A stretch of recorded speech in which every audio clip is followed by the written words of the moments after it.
Salut à tous, j'espère que tout le monde va bien. On se retrouve aujourd'hui pour la market update sur BTC et le Forex. Donc du coup, on était la semaine dernière dans cette phase de run sur le BTC.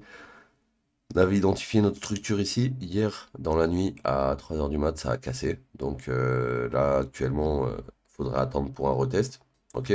Donc quand vous avez un break comme ça, où est-ce que vous êtes censé attendre votre test? Au-dessus du dernier plus haut qu'il a créé.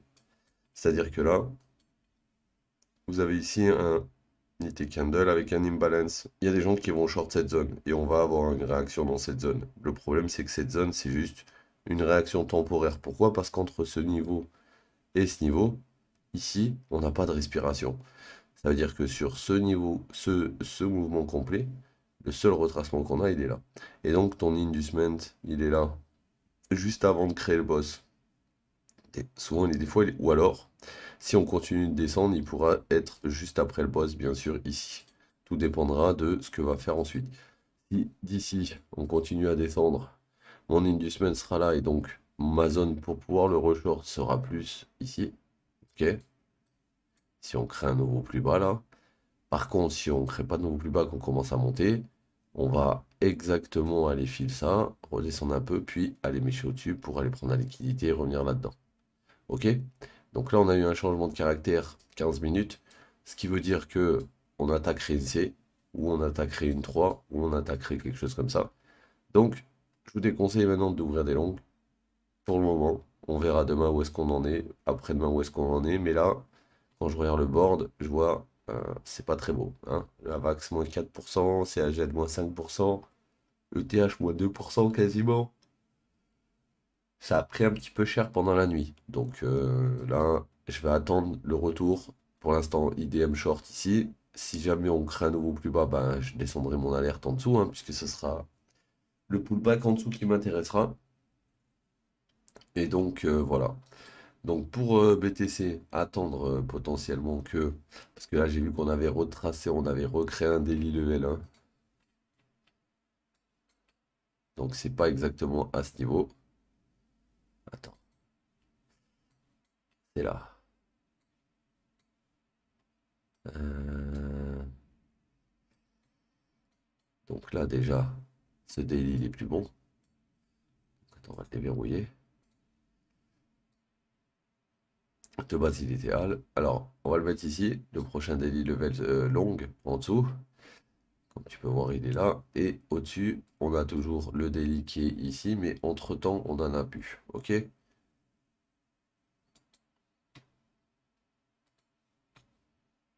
Donc là, on est dans ça. On avait un premier mouvement qui a breaké la structure. On est continué à monter. Là, on a repris l'inducement. Donc, on a rebreak la structure ici. Et là, on vient de casser là. Et ça, c'est la même chose pour ETH. Donc je vous fais le topo, hein. On est remonté au 61,8, on est redescendu, on a fait l'OTE complète. En faisant l'OTE complète, on a break la structure, donc on a un changement de caractère ici. Et donc potentiellement, quand on va remonter au-dessus de tous ces highs là, ou juste au-dessus de ce high et revenir là, on va redescendre, potentiellement. Pourquoi? Parce qu'on est déjà revenu au 61,8 ici de cette leg. Donc on considère que ça plus ça c'est corrigé. Et maintenant ça plus ça c'est corrigé, ça plus ça c'est corrigé. Tu vois bien qu'on retrace à 100%. Ça plus ça c'est corrigé. Et là on drop. Donc si là on drop, elle est où ma liquidité? Ici. Donc on veut shorter au-dessus. Potentiellement si le price action se recasse la gueule comme dans cette zone. Voilà, on casse comme ici là. On crée un dernier plus haut, on descend, on le retouche et on casse en dessous. Et ensuite après on fait que refil les tops avant de drop. Donc c'est ce qu'on veut voir là. Ok? Donc pas de panique, pas de précipitation. On attend tranquillement notre M15 qui remonte parce que là il est trop descendu pour pouvoir le reprendre ici. Et ça va le faire. Donc on va faire un tour maintenant sur le Forex avec le GBP USD que je vous avais dit de regarder en longue déjà dans cette zone qu'on avait vu pour voir potentiellement pour longue dans cette zone qui n'avait pas tenu. Là pour le moment c'est en train de tenir mais on est toujours en train de range sous le daily level.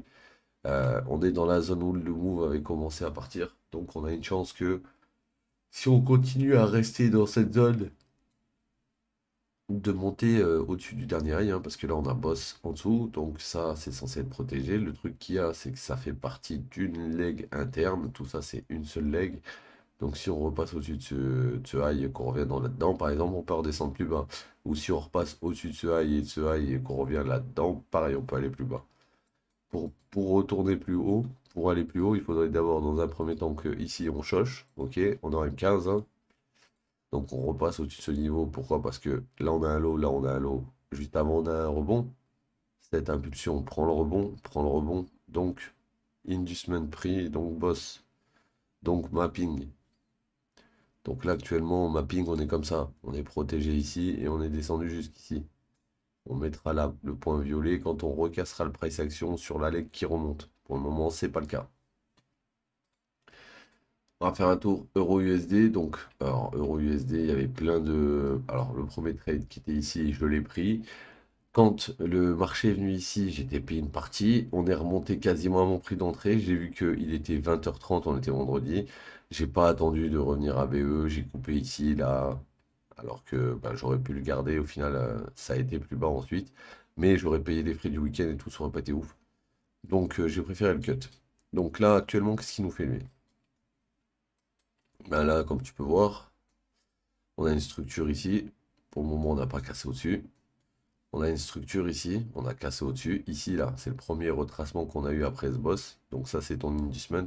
En cas de retracement, on devrait repasser en dessous d'ici, revenir dans cette zone. Le truc qu'il y a, c'est que moi, je l'attends plus haut. Tu vois ma box, où est-ce qu'elle est posée? Elle est ici, c'est pas pour rien. Et ici, c'est pas pour rien. Elle est dans cette POI là, d'accord? À voir ce qu'il va faire dans cette POI, voir s'il revient taper ici là. Donc pour lui, aujourd'hui, je pense pas que... très con de dire, je pense pas qu'il va aller plus haut alors qu'il pourrait aller plus haut. Mais pour moi, aujourd'hui, on arrive sur un daily level, on arrive sur une phase de marché où c'est que là, on a range, on est passé au-dessus, on a cassé en dessous. Pour moi, on arrive sur une phase de correction dans ma tendance haussière, comme on a pu croiser ici avec un drop, comme on a pu croiser ici avec un drop, comme on a pu croiser ici avec un drop. Ok? Maintenant, si tu veux savoir jusqu'où il va aller ce drop, il faut que tu saches correctement mapper. Et pour savoir mapper, ben, il faut savoir regarder où sont tes lots, tes highs, à quel moment on prend de la liquidité, où sont tes structures, etc. Donc là, au niveau du mapping, ça c'est pas bon. Là, on a une leg. Là, on a une... Hop là, attends, hop. Donc là, j'ai un boss. Là, tac, inducement. On monte, on monte, on monte, on monte, on monte. Là, on commence à prendre l'inducement aussi, puis après, on casse. Donc, on a le choche ici, à ce niveau, ou un peu plus haut, là. Hop, ça. On a le choche par là, là. Ensuite, on revient test l'idée.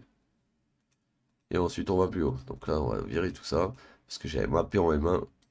Donc là, potentiellement, le lot, il est là. Mais vu qu'on a pas recassé au-dessus, on peut pas valider. Donc, on l'enlève.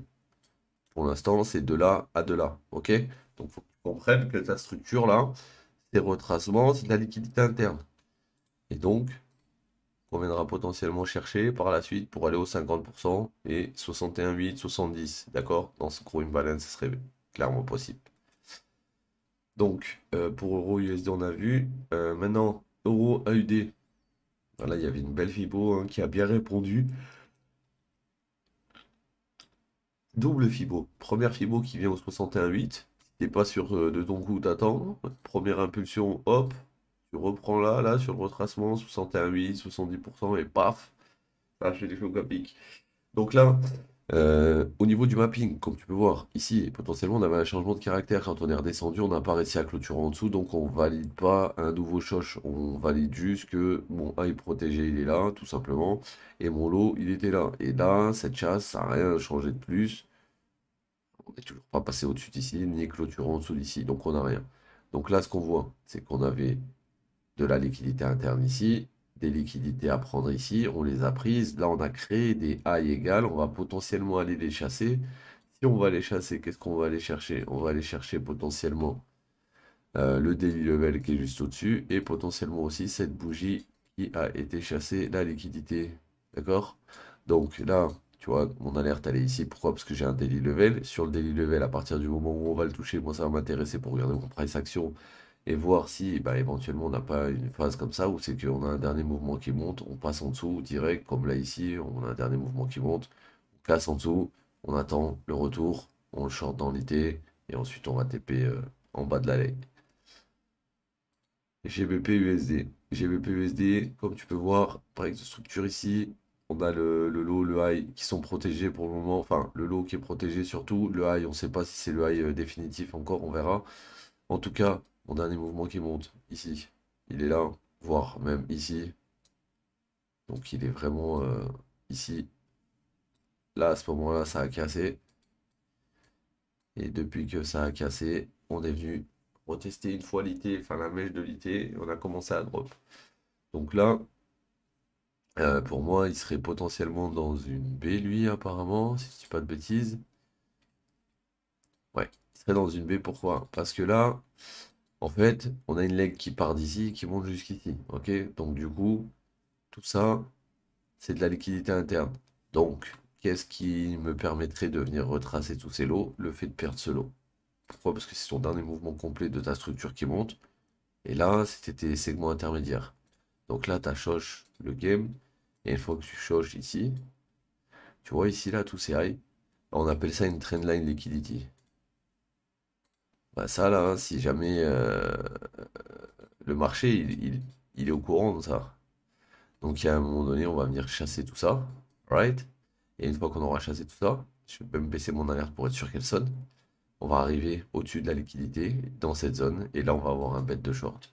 Avec une OTE potentiellement dans ce sens. Comme ça. Et on retourne là-dedans. Possible, comme sur BTC, comme sur plein. Donc là, j'ai mes deux alertes de poser aussi. On va aller faire un tour maintenant sur le GBP AUD. GBP AUD qui, pareil, hier, j'étais en train de le mapper. Ici, on a un boss. Il nous a créé ça. Entre-temps, depuis hier, regarde ce qu'il nous a fait. Il nous a recréé un boss. Ici, c'est quoi? Inducement. Donc, on va avoir à un moment donné un play à jouer sur lui. Mais pas avant de repasser sous ce niveau. Donc là, je vais mettre une alerte au cas où. Et je vais marquer IDM longue. Et si jamais, une fois qu'on est passé dessous, je vois qu'on a une réaction dans cette idée, ben, je jouerai le long jusqu'à la box du haut potentiellement pour aller chercher la liquidité de ce high. Parce que là, on a cassé la structure, on a choche. Donc on peut très bien continuer de monter un petit peu avant de tout retracer. Parce qu'on va tout retracer à un moment donné. Le truc qu'il y a, c'est que pour le moment, ma dernière structure, elle était là. Vu que là, on vient de boss au-dessus d'ici, on valide que ce lot, c'est notre nouveau lot protégé, donc notre nouvelle structure, voire ce lot, mais bon, vu que c'est ce lot, mais qu'il a déjà été mitigate ici, et puis que ce lot, il a déjà été mitigate ici, on prend le premier qui n'a pas été refill, en fait, d'accord? Certes, si je devais mapper là correctement, j'aurais mis une boule ici, une boule ici, une boule ici, et ensuite la prochaine, elle était plus haut. Mais cet endroit a déjà été refill par cet endroit, et cet endroit a déjà été refill par cet endroit. Donc, là, actuellement, on est dans une zone où ça peut se retourner. Il n'y a plus qu'à attendre que ça se retourne, entre guillemets. Attendre les confirmations, les retours, et voilà. Ok?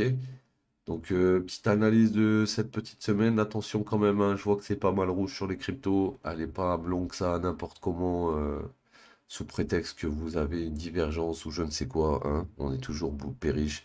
Faites attention à vous, les mecs.